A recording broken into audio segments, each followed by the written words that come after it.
구독자 여러분 안녕하세요. 무지개건강 박쌤입니다. 또 한 주는 올바른 선택을 한 한 주가 되셨는가요? 아마 지금 이제 제가 동영상을 찍는 이 시점에서 지금 이제 좀 대한민국이 시끄럽습니다. 뭐 레지던트 또 뭐 이런 분들이 다 사표를 제출을 하고 의대들도 다 휴학계를 내고 뭐 또 의사협회에서는 뭐 이런 문제들이 지금 심각하게 대두되고 있는데 이럴 때일수록 우리가 정말 건강에 대해서 좀 기초적인 상식을 갖고 있다고 한다면 이런 어려운 상황이 닥쳤을 때 얼마든지 잘 풀어나갈 수 있지 않을까.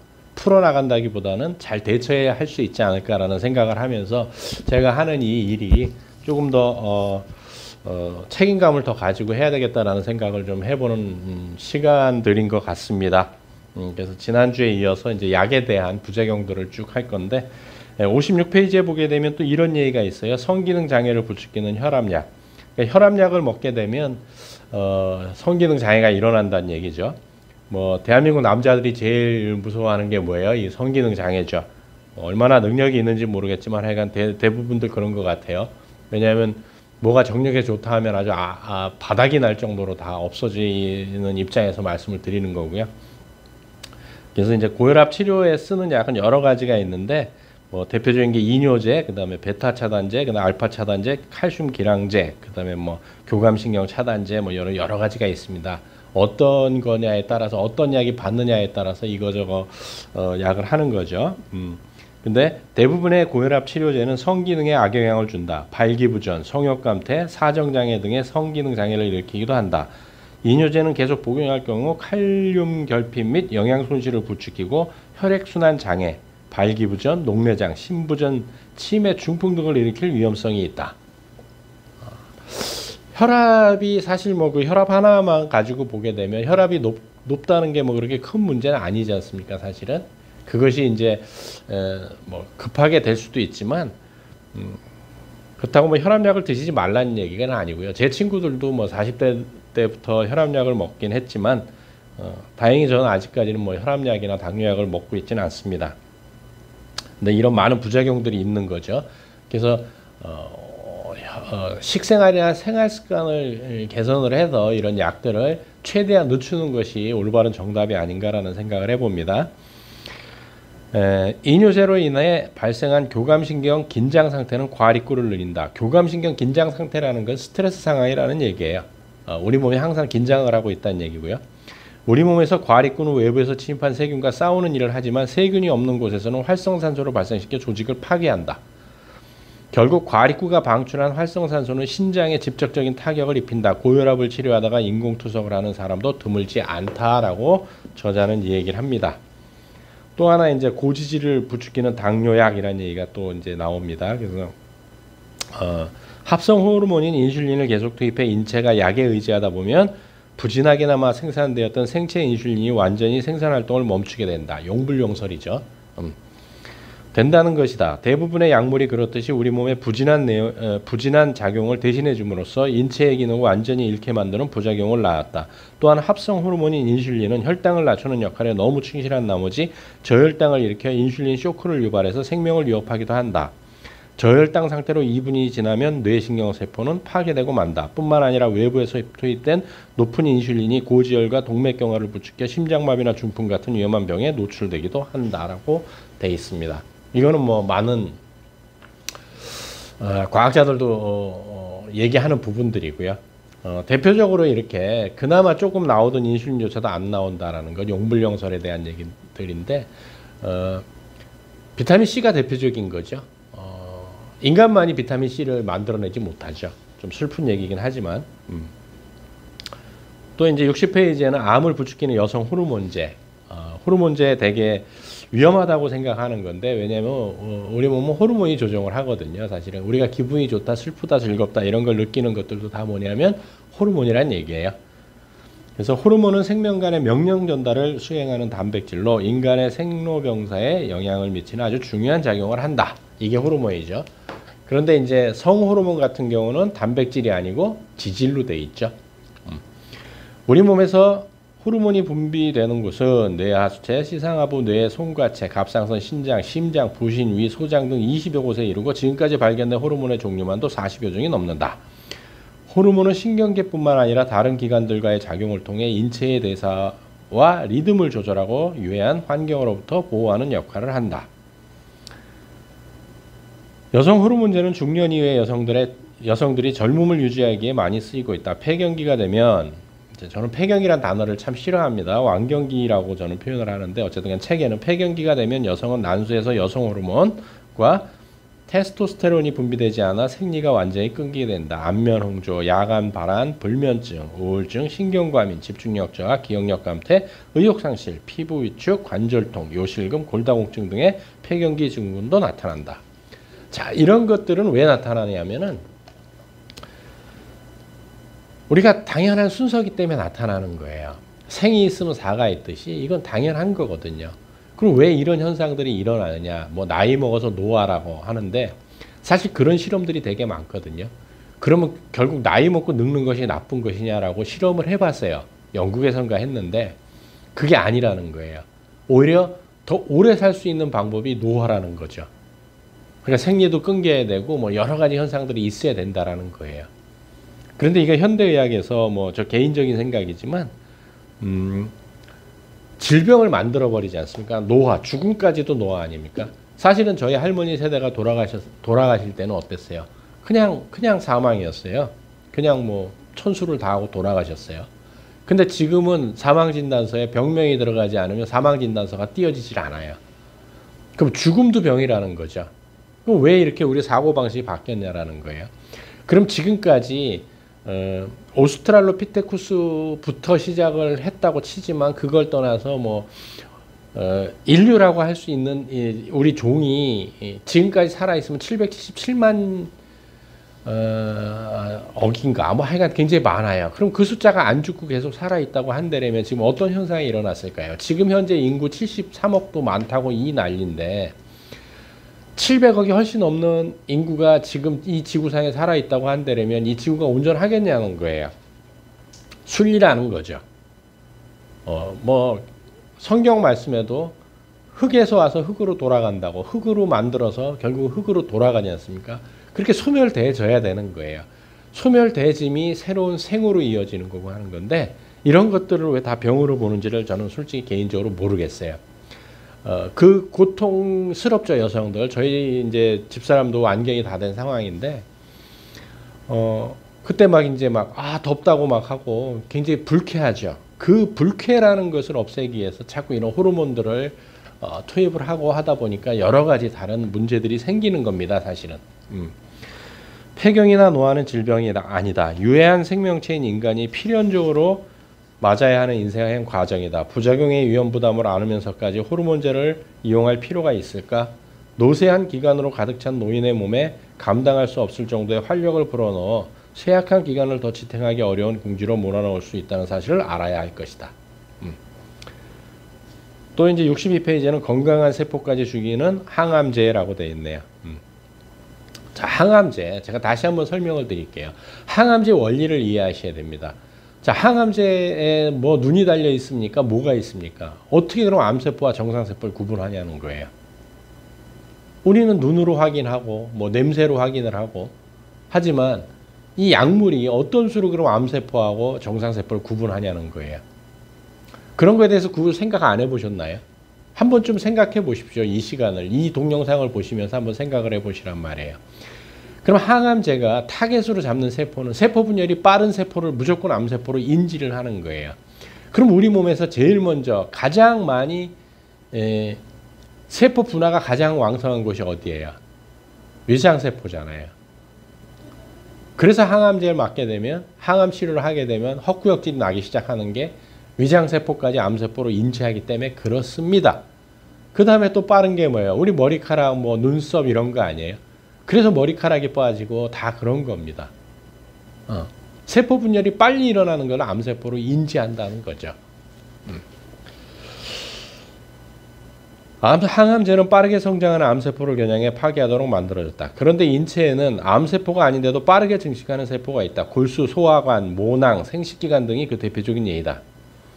이런 조직들이 항암제의 공격을 받아 손상을 입는 부작용이 나타난다. 가장 흔한 부작용은 구토, 구역질, 설사, 식욕부진, 피로감, 탈모, 피부 손상 등이다. 그 가운데 구역질과 구토증은 대부분 항암제에서 나타나는 부작용이다. 또한 항암제는 우리 몸에서 혈액을 만드는 곳인 골수에 작용해 조혈 기능을 저하시키는 부작용을 한다. 골수에서 생성되는 백혈구는 암세포와 싸우는 중심 역할을 하는데 백혈구 수치가 줄어들면 자연히 면역 기능이 저하되어 암과 맞설 힘도 약해진다. 항암 치료를 하지 말란 뜻이 아니에요. 암을 이겨내려면 면역이 세져야 되는데 결국 골수를 파괴하는 게 항암제라는 얘기를 하는 거죠. 항암제의 득실을 따져볼 때 얻는 것보다 잃는 것이 더 많다는 것이 많은 의학자들의 공통된 의견이다. 항암제는 우리 몸 전체의 면역력을 완전히 파괴하는 현대의학의 공격적인 치료법의 부작용과 한계를 자여 보여주는 대표적인 예가 되고 있다. 의사들조차도 사실은 깨어있는 의사 선생님들조차도 이런 얘기들을 하세요. 또 65페이지는 대장을 무력화시키는 변비약 이렇게 얘기가 또 나옵니다. 변비는 장이 변을 밀어낼 만한 운동성과 힘이 없다는 것을 의미하는데 변비약을 먹는 것은 장 스스로 운동할 기회를 아예 빼앗는 것일 수도 있다. 약에 의존하다 보면 대장은 스스로 운동하는 법을 잊어버리게 되고 나중에는 약 없이는 화장실에 갈 수 없는 진짜 환자가 되고 만다. 대장의 움직임을 악화시키고 심할 경우 장을 마비시켜 근본적인 변비 치료는 더 어렵게 되는 것이다. 저는 이제 60평생 뭐 이렇게 변비를 겪어본 적은 없는데요. 지난번에 이제 요통이 좀 심하게 와갖고요. 작년 12월 20일 좀 지나서부터 요통이 너무 심하게 와가지고 한 4, 5일 정도를 거진 정상적인 활동을 못했는데 이게 요통이 생기다 보니까 화장실 변이를 느껴서 갔는데 밀어낼 힘이 없는 거예요. 그러니까 굉장히 힘들더라고요. 그래서 변비 환자들은 얼마나 힘들까 제가 생전 처음 느껴본 거였는데 막 변이가 그냥 나올 것 같은데 앉으면 안 나오는 거예요. 밀어낼 힘이 없으니까. 그러니까 요통 때문에 허리 아프니까 힘도 못 주겠고 그러니까 막 마렵긴 한데 나가진 않고 힘을 줄 수는 없고 정말 너무 힘들더라고요. 그러니까 뭐 안 되면 약을 드셨던 거겠죠. 근데 그런 방법 말고도 여러 가지로 변을 빼내는 방법들은 되게 많습니다. 만약 이 동영상을 보시고 그러면 약을 안 먹고 할 수 있는 방법이 궁금하신 분들은 질문을 남겨두십시오. 그러면 제가 답글로 아니면 뭐 개인적으로 전화번호를 뭐 요즘 또 혹시 제가 뭐 또 나쁜 짓을 할지도 모르니까 그렇게 말씀드리긴 좀 어렵지만 전화번호를 남겨주시면 개인적으로 하는 방법들을 제가 개인 톡으로나 알려드리도록 하겠습니다. 또 66페이지에 보게 되면 호르몬 체계를 교란시키는 피임약이라는 얘기가 있습니다. 피임약은 이제 호르몬 체계를 교란시켜 버리죠. 근데 아까도 앞에서 얘기했지만 호르몬이라고 하는 것은 우리 몸을 조정하는 건데 결국 이걸 교란시켜 버리면 우리 몸에 혼란이 온다는 얘기하고 동일한 얘기가 되는 겁니다. 스테로이드나 그 유도체인 먹는 피임약을 사용하면 메스꺼움, 구토, 우울증, 체중 증가, 복부 경련, 현기증, 두통 등의 부작용을 호소하는 경우가 있다. 드물기는 하지만 혈액이 뭉쳐 혈관을 막는 혈전증이 나타나기도 하고 간 기능의 손상을 일으키기도 한다. 또한 혈중 비타민 B12, B6의 비타민 C의 농도가 감소하면서 동시에 마그네슘, 칼슘, 아연, 철분 등 인도 마찬가지고요. 등 무기질 대사에도 악영향을 주므로 골격 변화, 월경 감소가 나타날 수 있다. 피임약을 장복할 경우 자궁경부암의 발생 확률이 높아지거나 혈압이 올라간다는 보고도 있다. 또 하나 단점이 뭐예요? 피임약을 장복을 하시게 되면 비만이 됩니다. 또 67페이지에 보게 되면 금단 증상이 무서운 정신질환제라는 얘기가 있습니다. 그래서 신경 안정제나 수면제는 중추신경을 억제하여 감정 억제와 평온함, 수면 작용을 도와주지만 정신적 침체, 배뇨장애, 언어장애, 시각장애, 현기증, 졸림 등의 부작용이 따른다. 이런 약들을 계속 복용하다 보면 갑자기 중단하면 흥분 상태, 구역질, 메스꺼움, 경련, 신경장애, 뇌손상 등의 금단 증상이 나타나기도 한다. 참 슬픈 얘기들이 많죠. 69페이지에는 또 이런 얘기가 있어요. 두통을 부추기는 발기부전 치료제. 이런 것들이 있는데 발기부전약의 부작용은 두통, 안면 홍조, 코막힘, 저혈압, 소화장애 등이다. 또한 잠시 모든 것이 청색으로 엷게 물들인 것처럼 보이는 청색 시각이라는 부작용이 나타나기도 한다.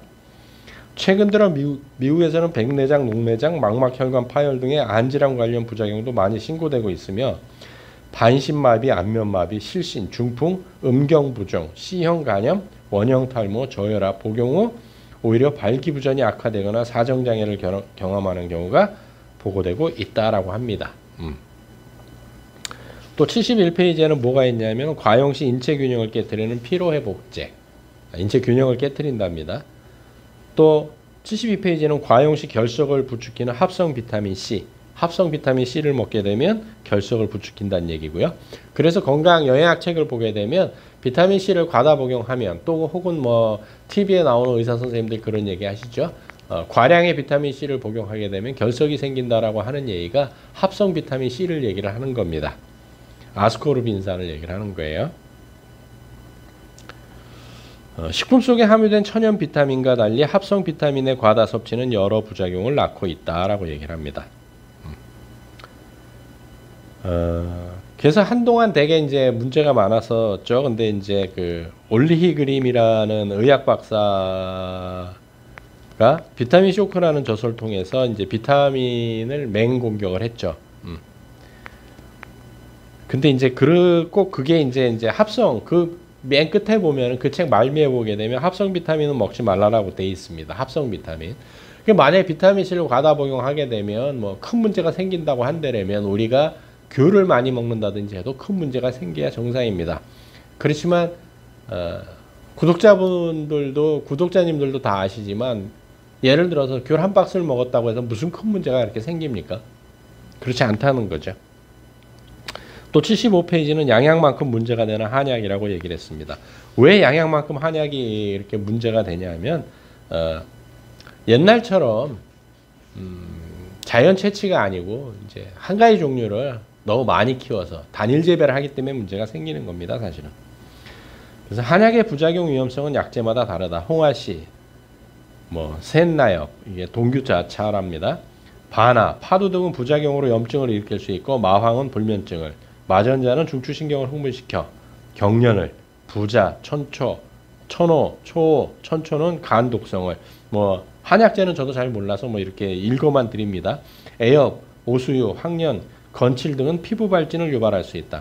한방에서 많이 쓰는 감초의 경우도 지나치게 복용하면 신장에 악영향을 줄 수 있다. 우리가 안전하다고 생각하는 보약도 역시 약이므로 부작용 위험성에서 예외일 수 없다. 모든 약은 독성이 있습니다. 양이 어떤 것이냐, 얼마냐에 따라서 독이 되든지 약이 되는지의 차이점이거든요.